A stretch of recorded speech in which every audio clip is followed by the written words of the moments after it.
Uwais Al-Qarni, terkenal di langit, tak dikenal di bumi.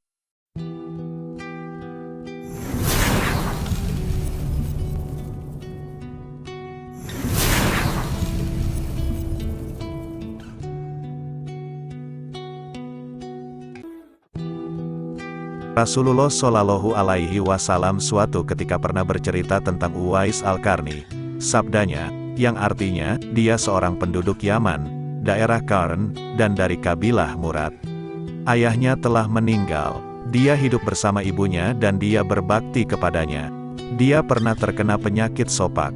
Dia berdoa kepada Allah Subhanahu wa Ta'ala, lalu dia diberi kesembuhan, tetapi masih ada bekas sebesar dirham di kedua lengannya. Sungguh, dia adalah pemimpin para tabi'in.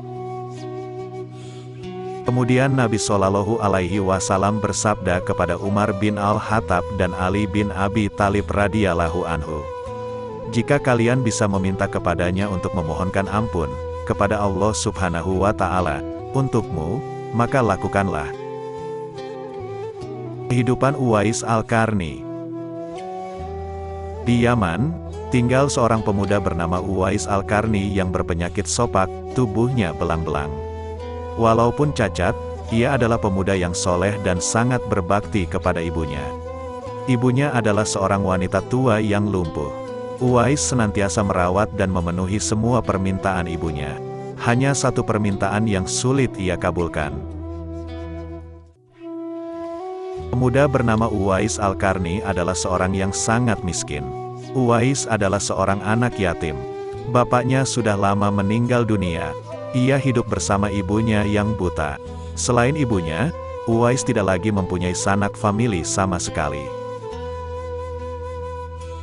Dalam kehidupan sehari-harinya, Uwais bekerja mencari nafkah dengan menggembalakan domba-domba orang pada waktu siang hari.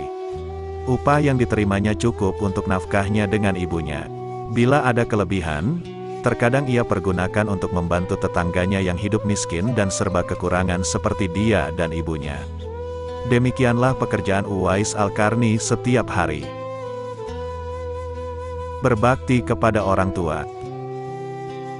Rasulullah pernah bersabda, yang artinya, sesungguhnya Allah mengharamkan atas kalian berbuat durhaka kepada para ibu kalian, dan mengharamkan mengubur anak perempuan hidup-hidup, menolak kewajiban dan menuntut yang bukan haknya. Allah juga membenci jika kalian menyebarkan kabar burung, banyak bertanya, dan menghambur-hamburkan harta. Hadis riwayat Bukhari dan Muslim. Selain terkenal sebagai anak yang taat pada ibunya, Uwais Al-Qarni juga taat beribadah. Hal itu diketahui dari kehidupannya sehari-hari. Uwais Al-Qarni juga seringkali melakukan puasa. Bila malam tiba, dia selalu berdoa, memohon petunjuk kepada Allah Subhanahu wa Ta'ala. Anakku, mungkin ibu tak lama lagi akan bersama dengan kamu. Ikhtiarkan agar ibu dapat mengerjakan haji, pinta ibunya. Uwais tercenung, perjalanan ke Mekah sangatlah jauh melewati padang pasir tandus lagi panas. Orang-orang biasanya menggunakan unta dan membawa banyak perbekalan. Namun Uwais sangat miskin dan tak memiliki kendaraan. Uwais terus berpikir mencari jalan keluar. Kemudian, dibelilah seekor anak lembu. Kira-kira untuk apa anak lembu itu? Tidak memungkinkan pergi haji menaiki lembu. Olala, ternyata Uwais membuatkan kandang di puncak bukit.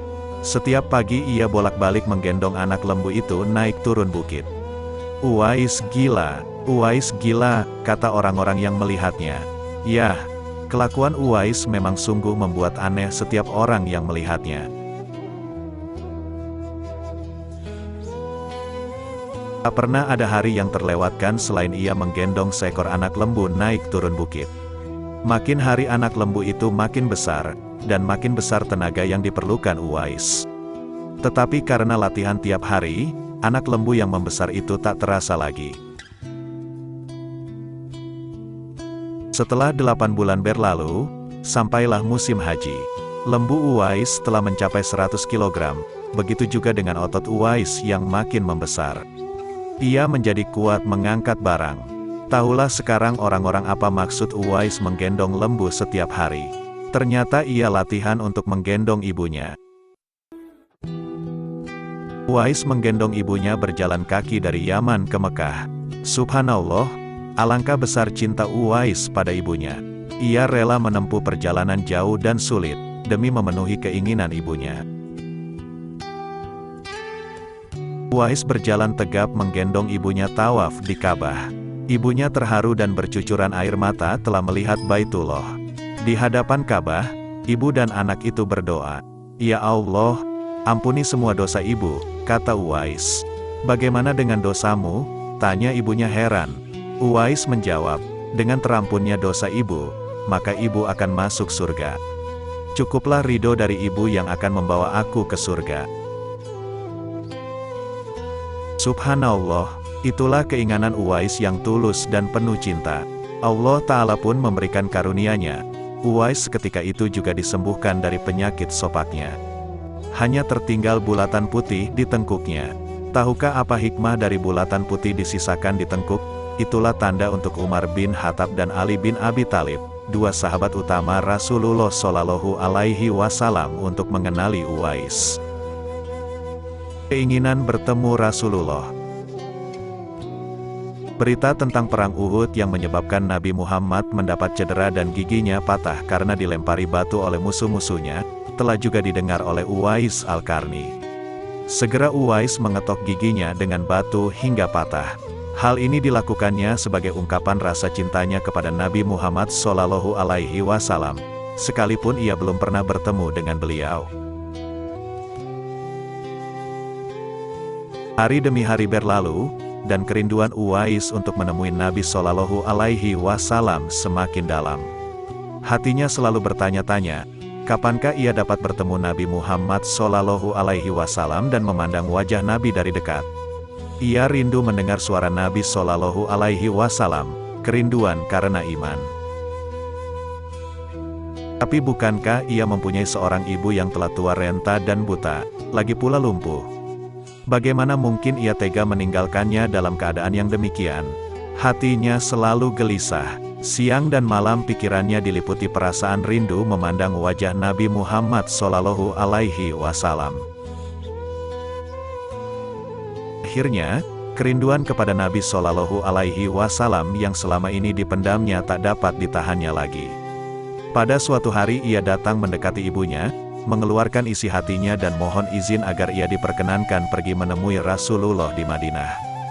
Ibu Uwais Al-Qarni walaupun telah uzur, merasa terharu mendengar permohonan anaknya. Ia memaklumi perasaan Uwais seraya berkata, "Pergilah wahai Uwais, anakku. Temuilah Nabi di rumahnya, dan bila telah berjumpa dengan Nabi, segeralah engkau kembali pulang." Betapa gembiranya hati Uwais mendengar ucapan ibunya itu. Segera ia berkemas untuk berangkat. Namun, ia tak lupa menyiapkan keperluan ibunya yang akan ditinggalkannya, serta berpesan kepada tetangganya agar dapat menemani ibunya selama ia pergi. Sesudah berpamitan sembari mencium ibunya, berangkatlah Uwais menuju Madinah. Semoga kita bisa mengambil hikmah. Wallahu alam bis shawab.